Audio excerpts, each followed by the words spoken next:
Alors cette aventure, c'est une des rares qui se passe à Paris. Une relation platoniquement sexuelle avec une Parisienne. Le 24 septembre 2012. Celle-là aussi, je m'en souviens. Quoi de neuf? Alors premièrement, je travaille une Américaine. Je l'ai branchée en boîte vite fait, le courant est bien passé, puis elle a subitement disparu. Heureusement, j'avais pris son Facebook. Du coup, on s'est contacté par Facebook, on s'est vu un soir et on a bu 3 ou 4 verres de muscat, puis on a flirté par les mots, par les regards, avant que nos températures corporelles n'augmentent de manière incontrôlable. On a fini par relâcher la pression en dansant collés serrés dans la boîte la plus proche. Alors voilà, j'avais les mains baladeuses et cette princesse me tripotait partout. Sauf que je la sentais réticente au baiser sur le dance floor. Je fais totalement confiance à mon intuition sociale, du coup j'ai tenté une autre approche. Je l'ai isolée et là c'est passé crème, on s'est embrassé. On s'est revu 2 ou 3 fois depuis et c'est à chaque fois le même scénario. Elle évite mes lèvres, puis me cède en fin de soirée avant de disparaître quand la tension sexuelle devient incontrôlable. Par exemple quand on effleure nos sexes à travers nos pantalons. J'en ai parlé avec elle. Elle m'a sorti que dans leur culture, quand on a un certain niveau d'éducation, genre pas comme moi, on ne donne pas de démonstration d'affection en public parce que c'est mal poli. Donc en gros, si je veux lui donner du plaisir, je vais devoir l'inviter pour voir un film et ça devrait faire jeu 7 et match. Sauf que voilà, j'ai pas trop envie. Elle a beau avoir un accent archi sexy, j'ai passé l'âge d'inventer des excuses à mes envies. Quel cinéma tout ça. Je sais que c'est le jeu de la séduction et tout, mais bon, les filles frustrées qui ne sont pas capables d'assumer leurs envies, je vais pas me mettre en 4 pour elles. Ça m'intriguait quand même, son histoire de démonstration d'affection en public. Alors je lui ai demandé de développer. Quand tu es en couple, tu peux t'embrasser en public. Mais quand tu ne l'es pas, c'est mal vu. Sauf que de l'extérieur, les gens, comment ils peuvent savoir ce que les protagonistes sont l'un pour l'autre? Après tout, on ne perçoit qu'un garçon et une fille en train de se chercher. Ce genre de blocage est vraiment ancré dans la tête des filles et c'est chiant. Faudrait faire évoluer les mentalités outre-Atlantique afin que je puisse coucher avec des bêtes de blondes siliconées plus facilement. Voilà du taf pour Obama. Sinon, il y a une nana asiatique qu'Arnaud m'a présentée. Je l'ai vue au parc, on s'est embrassés, puis la nuit est tombée et ils ont fermé le portail. J'ai failli me faire trancher une burne par les pics de la grille en escaladant pour sortir. En plus, j'avais un pantalon de costume, il est foutu. Depuis, on s'envoie des textos de cul, donc ça valait le coup quand même. Je vais essayer de ne pas tout faire foirer en espérant qu'elle en fasse de même. Troisièmement, donc j'ai pas trop de nouvelles de la fille d'Adopte un mec, même si elle a laissé une bague chez moi. Ce qui signifie qu'elle compte revenir, elle marque son territoire. Mais tant qu'à faire, elle aurait aussi bien pu pisser dans un coin. Ou alors elle l'a vraiment oublié et ne souhaite finalement pas me revoir. Sinon, j'ai déjà revu 2 ou 3 fois la fille du street fucking, on est officiellement sex friend. Enfin bon, elle, j'ai jamais eu trop de doutes à son sujet parce qu'entre nous c'est fusionnel. Je l'ai baisé dans les escaliers de son appart et sur le sol du hall devant chez moi. On a enterré la capote dans une plante verte. Ça crée forcément des liens. C'est vrai. Le week-end dernier, je suis monté à Paname pour assister au mariage d'un cousin. J'y ai pas mal parlé de cul avec mon oncle, c'est un queutard qui a fait des partouzes. J'ai également un peu craqué sur une brune, une actrice peu connue pour l'instant, qui s'appelle Zoé.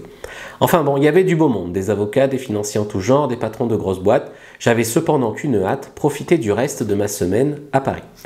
Donc ce week-end-là, j'étais allé à Paris pour le mariage de mon cousin.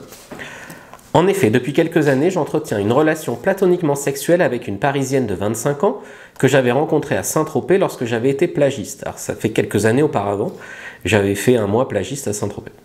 Elle a des gros seins, des yeux verts et elle joue bien au volley, c'est cool.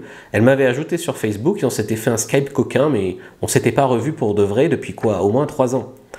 Quand je l'ai informée que je montais à la capitale, elle m'a dit qu'elle serait là, alors j'ai pensé que nos 2 corps pourraient enfin faire plus ample connaissance. Seulement voilà, elle était chaude sur le principe, puis déjà la veille, elle commençait à me faire le coup de « Ouais, mais je couche pas comme ça, tu vas me sauter puis plus me rappeler, tu me respectes pas, je préférerais qu'on reste un fantasme l'un pour l'autre, etc. » Alors je lui ai répondu « Ok, je suis à Paris pour 5 jours, du coup on peut se voir et passer un bon moment ensemble, ou alors on peut ne pas se voir et être frustré. Mais en tout cas, je compte pas argumenter pendant des heures sur ce sujet. Tu me diras demain ce que tu as décidé. Il faut parfois être prêt à perdre une fille pour la gagner. » Et puis en fait, je crois qu'elle flippait, c'est tout. Ce matin, elle m'a envoyé « Mon corps a décidé pour moi, j'ai mes règles ». Je lui ai dit qu'elle entrait directement à la 8e place du top 10 des pires excuses qu'on m'a sorties. C'est vrai quoi, pas très original. Puis après l'avoir traitée de flippette, je n'ai plus répondu. Faut dire que j'étais vraiment énervé. Les filles qui sont pleines de bouche pendant des années mais ne tiennent pas parole le moment venu ne méritent que mon mépris, même si elles ont des gros seins.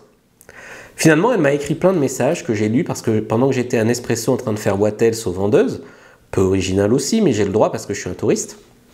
Je répondais pas et elle a changé d'avis toute seule. Son dernier message disait « J'ai envie de toi ». Sûrement une étincelle d'intelligence.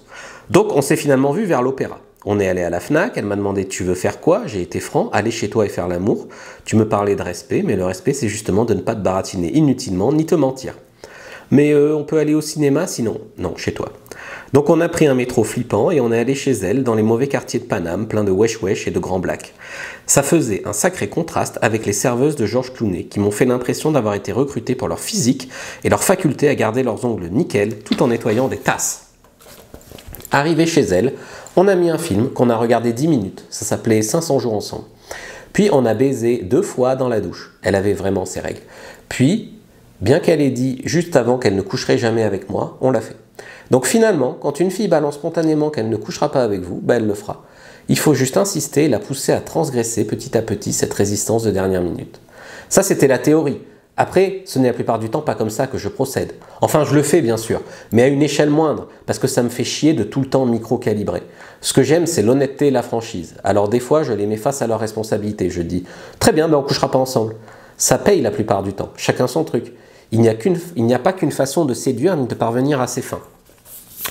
On peut même parfois y arriver par chance ou parce que la fille a encore plus envie que nous. Si elle m'avait dit que non, qu'on se voyait pas, je me serais branlé un coup et j'aurais relativisé.